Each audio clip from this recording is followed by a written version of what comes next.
Hi guys. Okay, so what I'm going to share now has many implications. This is like a set. I'm going to be sharing with you ideas, but this idea can make its way into many different other classes and perspectives that I plan on sharing. So I'm really excited. The first point to be made is that let's look at a progression. Okay. I want to create certain change in my life. And let's go to the farthest thing for myself, right? I want to have something. In order to have something, there's always going to be an action that has to precede it. I need to do something in order to have something. Now, in order for me to do that thing, I have to be a certain person in order to be able to do it. I need to be a person that can do that. So how do I become that person who's able to do that or who will do it? There are certain things I need to do to become that person. So the way JP, one of my coaches, says, do be, do have. I need to do the things so that I can be the person who can do the things to have the things I want. Now, it's important to see these different points in the process. And it's also important to see and know that this process is circular. It's circular, meaning I could jump into the circle at any point and use that as leverage of changing the cycle. Meaning, if I want to be something, there's something I'm going to do in order to become that person. Also, I can become a certain person or believe that I am somebody through having something. So let's say here, let's use an example. I want to have, okay, so this is something that I'm currently working on. I want to have more wealth. So I want to have more wealth. I want to have a home that is the right size for my family. That's the thing I want to have. In order for me to have that, I need to have money. In order to have money, I need to do certain things. In order to do those certain things that will have me have that money, I need to be a certain person, which is, for in my case, it's somebody who believes, um, who is confident in the fact that Hashem will send it to me. So there are certain things I need to do in order to become somebody that believes that. And the things that I need to do is I need to pray to Hashem to help me believe that He will. I need to forgive myself for believing that He won't. I need to ask Hashem forgiveness for projecting ideas onto Him. And I also need to forgive myself for projecting those ideas onto Hashem. So this is just my personal work that I need to do in order so I could become a certain person, and that person will be able to do the things to have the money that I want. The money, but most importantly, the home that I want to give my family. So I wanted to today focus on, out of these four things, I want to focus on being, on who do I need to be. And when I say the person I need to be, let's just click on that and come down to a drop down. And that is what idea is my thinking, speaking, and actions being an expression of? Okay. So if I say something or do something or think something as an expression of the idea that Hashem won't show up for me,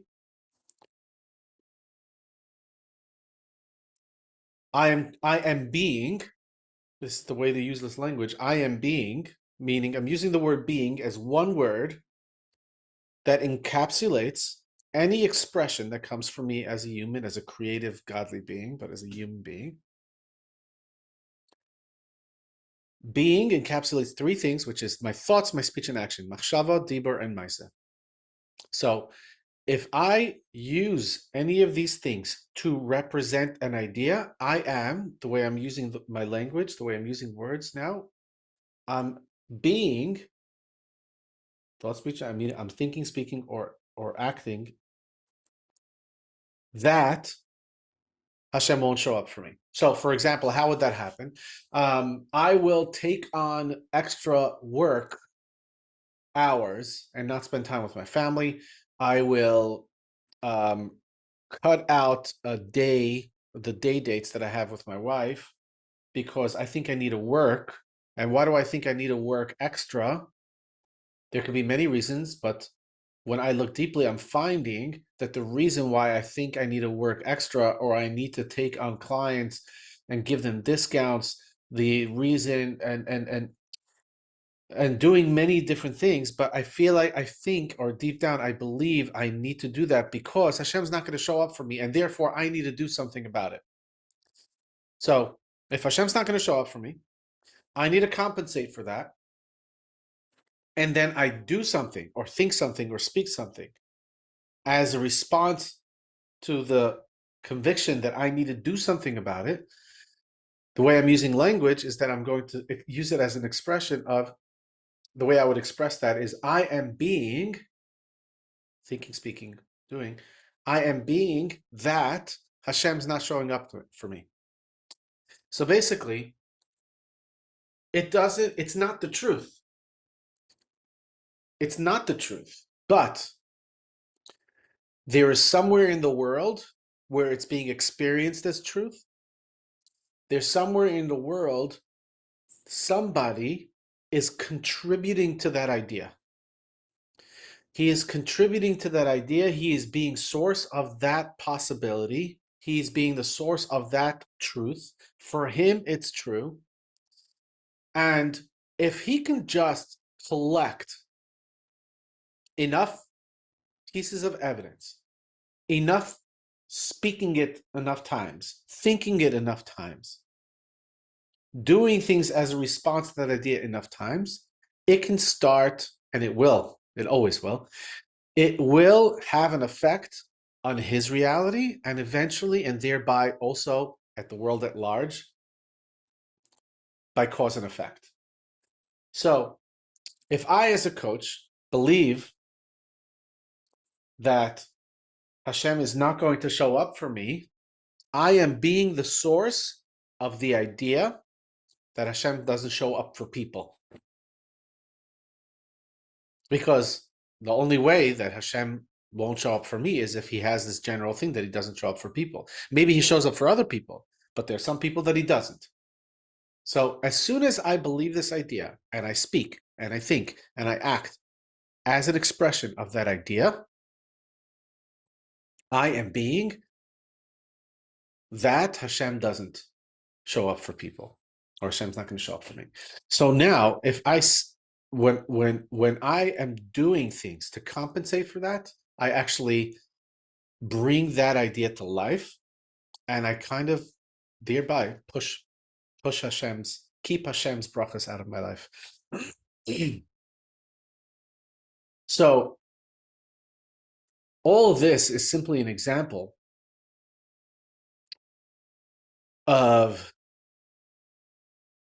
the importance and the impact of what is it that is informing my thought, speech, and actions.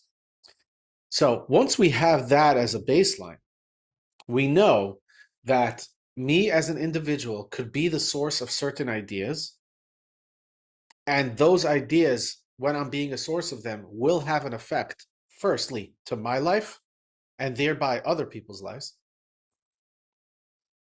How can I use that insight to create what I want?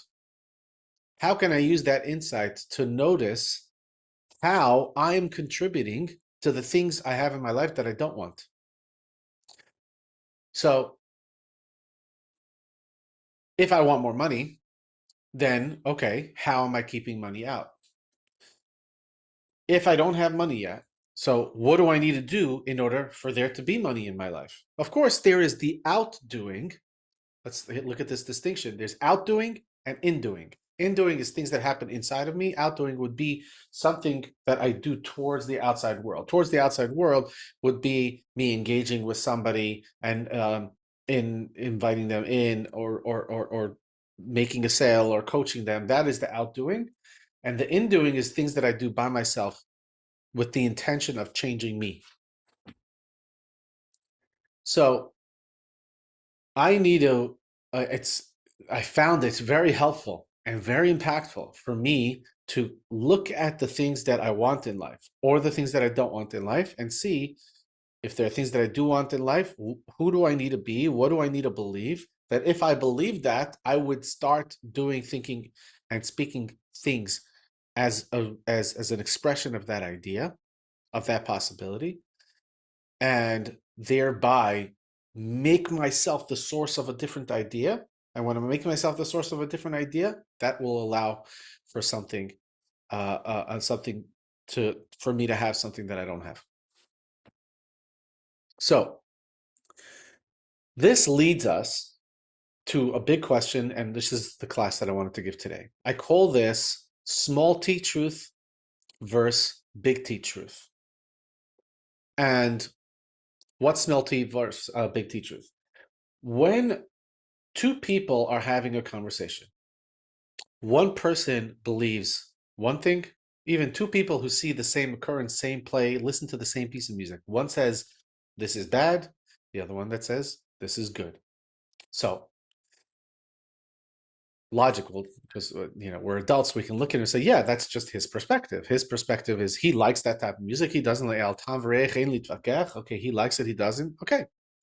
But there are some times where it really matters, and you can't say, like, there's like a sense that there has to be only one truth. Is this a very strong and relevant subject that's happening around in the world? Is Israel, are they right or are they wrong? Is Palestinian, are they good or are they bad? And then you see how in the world some people are saying, no, one, they are good, and Israel has to protect itself. And then you have other people that saying, no, you can't justify killing little kids and civilians. And then in this container of where this conversation is happening, when you're having two people, there is a fight for one truth.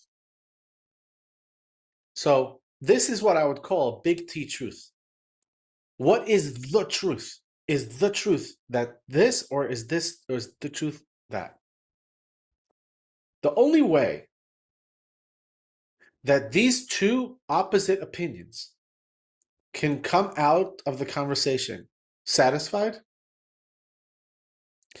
is if there is a third truth.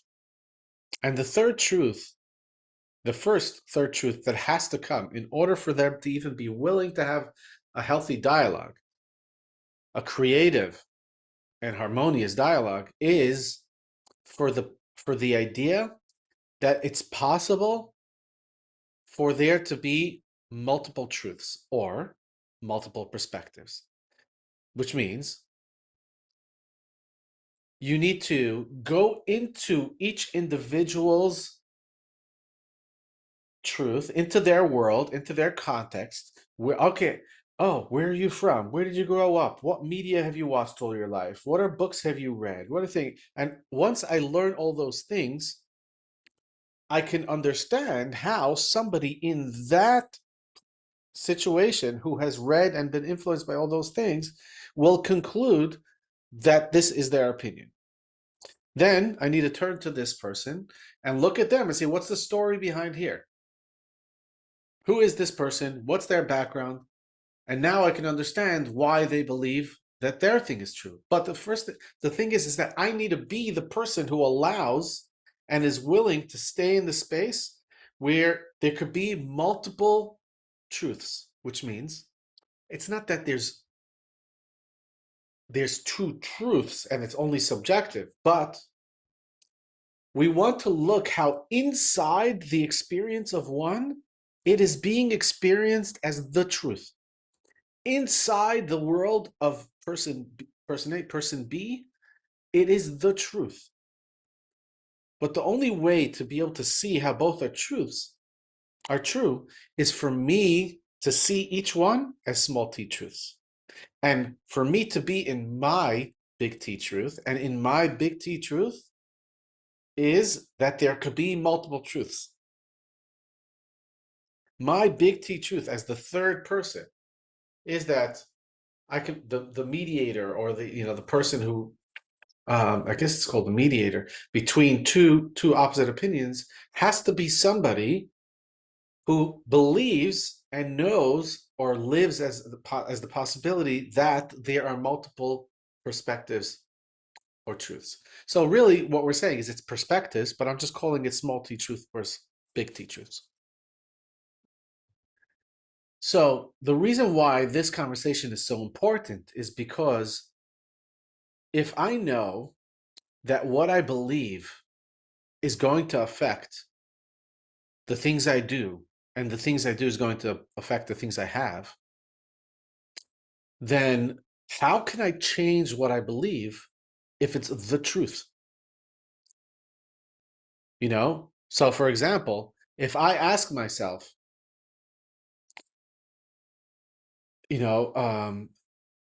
should I go and apply to become a licensed therapist? All right.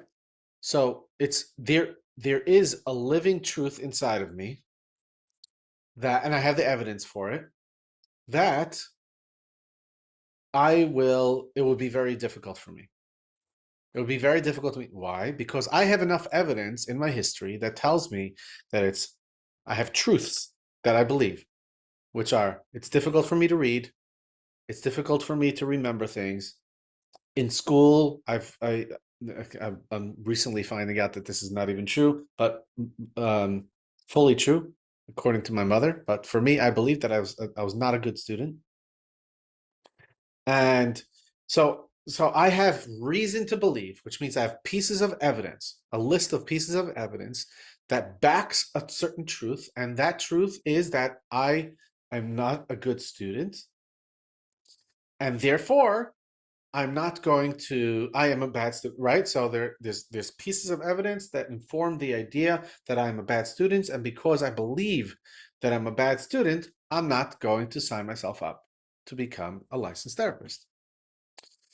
So there's evidence that backs something up. So if there's evidence to back something up, how do I change a belief? Especially if I believe that it's the truth.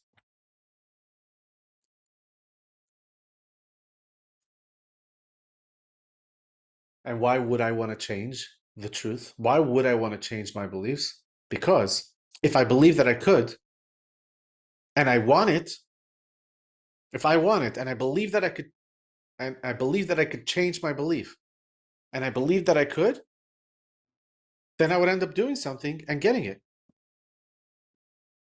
So if I want it and I want to have it, I'll need to want it, believe that I can, do the thing to get it, then I'll be able to have it.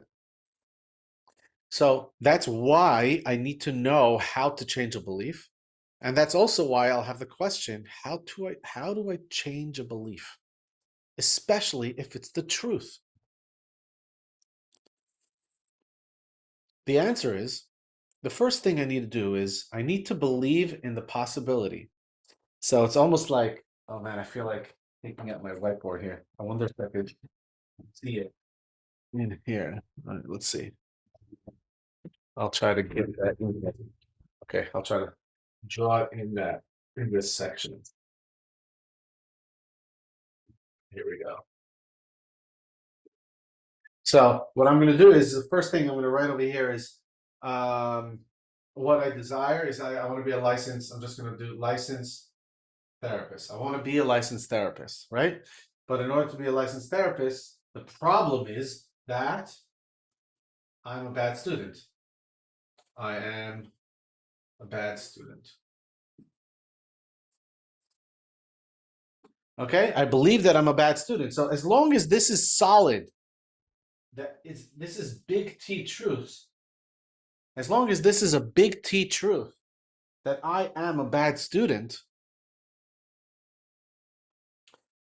then there's no possibility, it's closed, right? There's no possibility of me becoming a licensed therapist.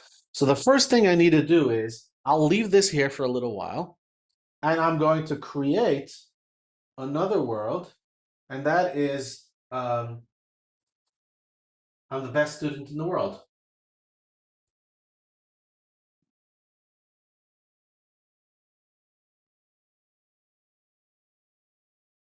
Yeah. I'm the best student in the world. Now I'm going to leave this, I'm going to let it stay here. Inside this world, it's a big T truth, right? It's the truth, but it's only the truth inside this world. If this world will try to collide with this world, it would be a fight. So the only way that I can move from this world, from this possibility, into this belief, there has to be a separate belief. And the separate belief is a larger belief that allows for both to exist. So what do I have to believe in order for there to, what has to be true in order for there to be two perspectives? And that is the idea that there's the possibility, right? This is also the big truth of this context of this world is that there is the possibility of multiple truths. Yeah? Multiple truths. Right? Small t. Okay, so now, once I've created the larger context, and I do this through asking a question. It's always good to ask a question, which is going to be another class. What if it's possible? What if it's possible for there to be multiple truths? That question of what if it's possible is the opening of this world. Openings are created with questions. As Fitzraven, I love the way he says it. He says, questions can be experienced as a hole in a boat or as a opening in a prison cell. So it's either going to be the thing that's going to make the thing sink. Ask a question and I could experience the question as like, oh my gosh, if I believe this, then my whole boat is going to sink. Another way is like, wait, no, I don't like this prison I'm in. Ask me a question, or let's come up with a question that will be an opening into a new possibility. But inside this question, inside this context, it's scary to leave. Because there are reasons why we believe this, as well as we don't want to look crazy. We have evidence to back up this big T truth. So the first thing we need to do is we need to create something that allows me to leave there.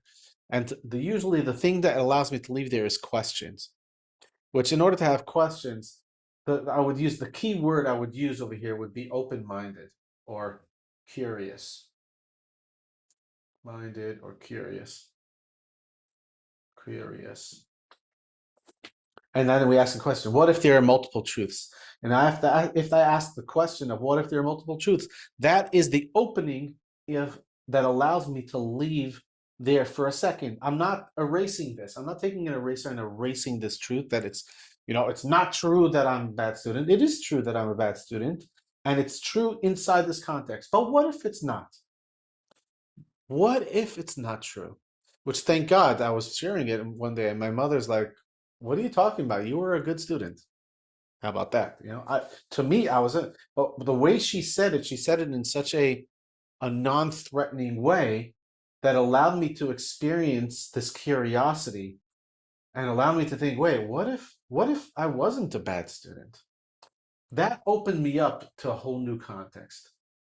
And now I can either choose to believe what I believe, or I can choose to believe what my mother told me, and that is that I was a very good student.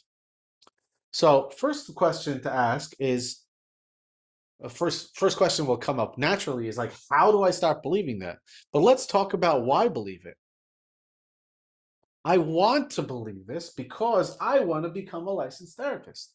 Which, by the way, I don't, I'm not going to become a licensed therapist. At least that's not something I'm working on. If I want to become a licensed therapist, one of the things I'm going to have to do is believe that I'm a good student. So that is why I would consider opening up the doors to the possibility that there are multiple truths. Because in order for me to become a licensed therapist, I have to believe that I'm a good student, right? So that's why I and the question and the answer to how do I start believing it? Okay, well, now let's get to I'm going to answer the question of how to create a new belief. But first, I just wanted to show you this perspective and this the terminology of multiple truths. Small T truths versus big T truth. So this is a big T truth.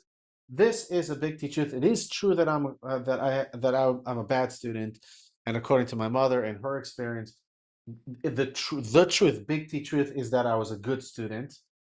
Now, the only way for both to be true is if there's a third big T truth, which says that the other two T truths are small t's. It's not absolute truths, right? So the truth that it's possible for there to be multiple truths is what creates each one of them to be small T truths. Once they're small T truths, oh, okay. So now it's like, okay, this could be true. This could also be true. But now I'm going to ask myself a question. I want to become a licensed therapist. Which truth will I have to believe that will allow me to become the licensed therapist? Well, the answer is I need to believe that I'm a good student. So now the question is, how do I create a new truth? How do I, excuse me, how do I move from believing one thing to starting to believe another thing? So if we go back to the model of do, be, do, have, how do I begin believing that I'm a bad student? Well, I don't remember how I began, but one thing's for sure. How do I back it up? How do I think? I have evidence. How do I say that anything is true? Well, I have evidence. I remember getting a 0 on my test. I remember bringing 35s home to my test thing. I remember getting the report cards with bad marks. I remember sleeping through class. I remember cheating. I remember not being able to learn anything and making sure to get the smartest kid in the class to be my chavrusa so that they can teach me everything I need to know right before the test, because that way I'll remember what they were saying. So I have all the evidence that proves this belief. That's how I have the belief. So now if I want to have a different belief, well, in my case, I actually have a head start, because there's already a person that believes it. So the first thing that I'm going to do is I'm going to go to my mother and say, hey, by the way, a couple of months ago, we were having a Shabbos meal and I was sharing how was it, and you said that I was a good student. Can you tell me more about what you remember? I want to know everything that you have, every piece of evidence that you can share with me about how I was a good student. And that's what will happen through me being willing to speak to her. Step one. Through me asking her and listening to her and probing and pushing and trying to get as much information from her will allow me to start stacking up evidence to prove that I was a good student. Another type of exercise, if I don't have my mother, is to ask myself, yeah, where was I a good student? So at first, because we have the belief that we're a bad student, it may be difficult for us to try to answer that question, because there's a part of us that's like, no, you're a bad student. Why you even you can't even find those things. It's so ridiculous for you to think that you could find it.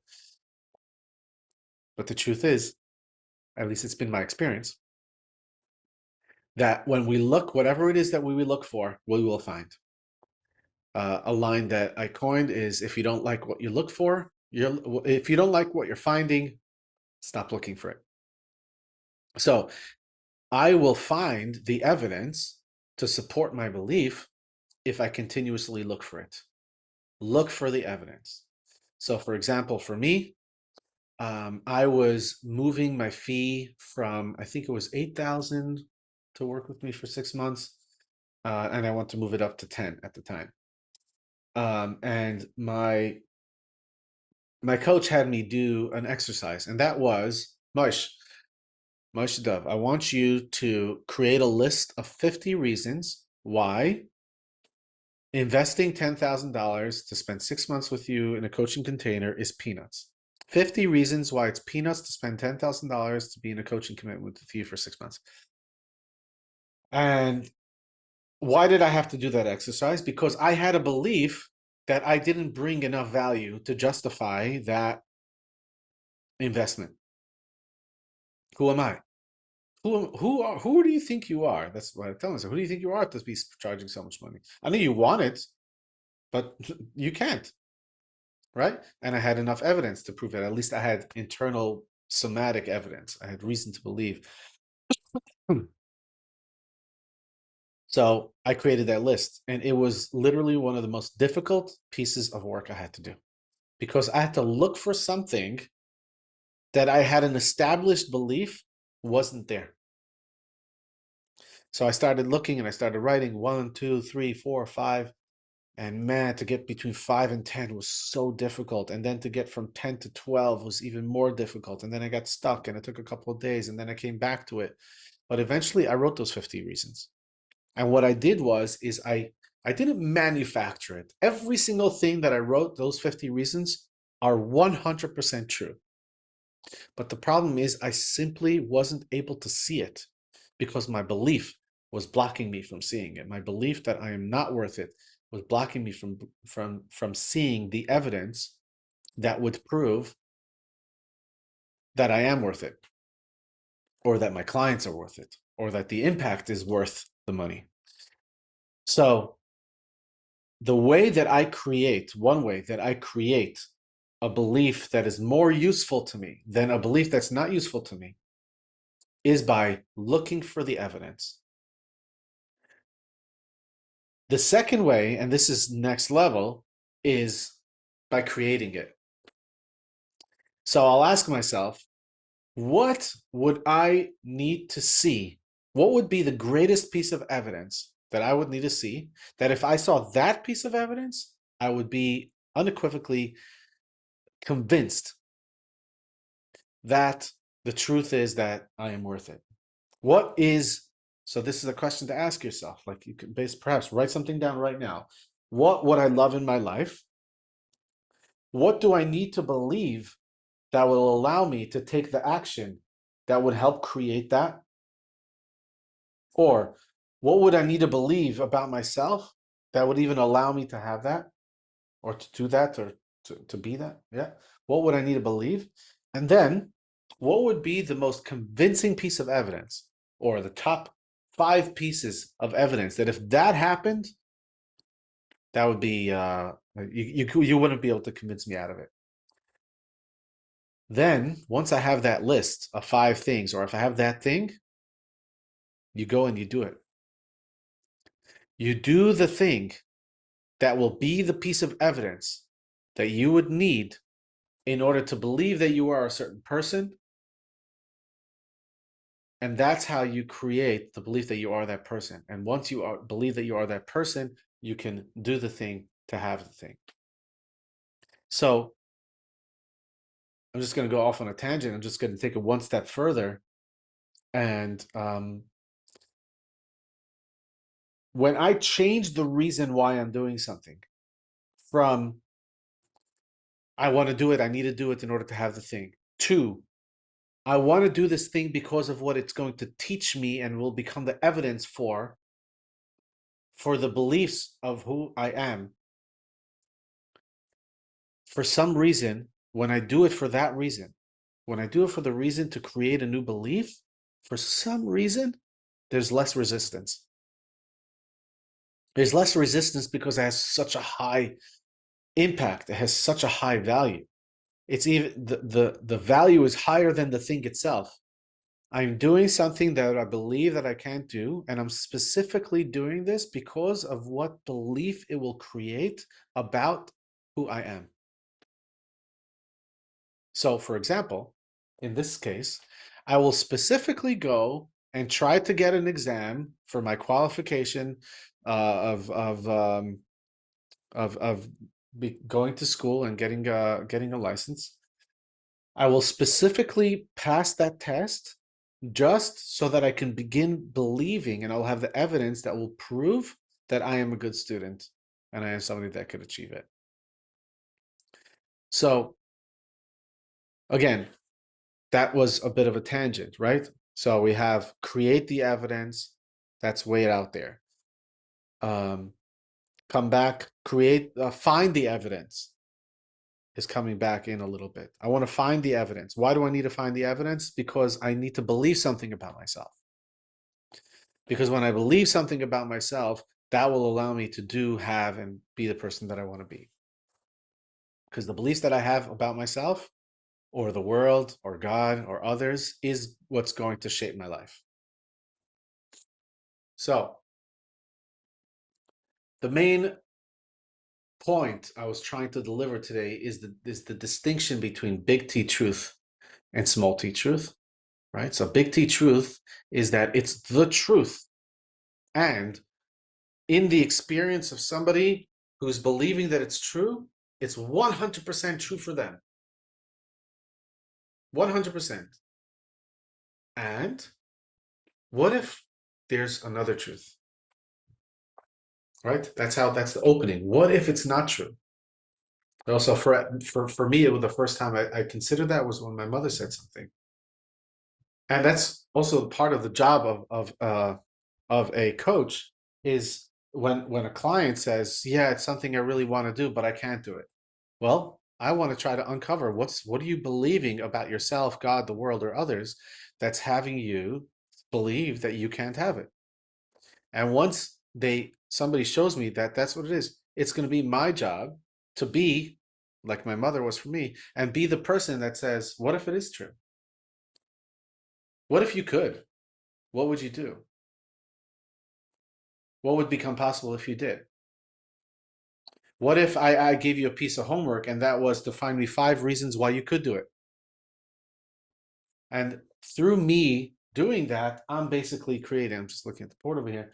I am becoming the possibility that you could do it, and I'm going to start believing that you could do it.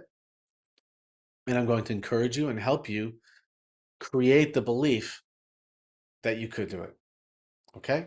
So small T truth versus big T truth. That was the context or the title of this class.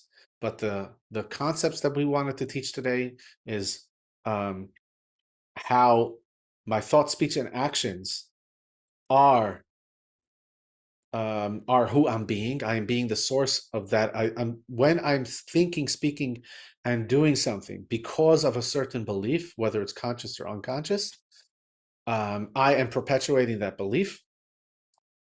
The second thing is that my beliefs are going to what going to determine and are going to inform my experience of anything that's happening in the world. If I want to have something, there's something I'm going to need to do I'm going to need to do in order to get it. In order to do that thing, I'm going to need to believe something about myself. In order to believe something about myself, here are a few ways of how I can begin believing what I need to believe about myself in order to do the things, in order to have the things. Okay? That being said, this is my first time giving the class. If you have any questions, please send them forward. And I look forward to hearing from you. All the best. Much love.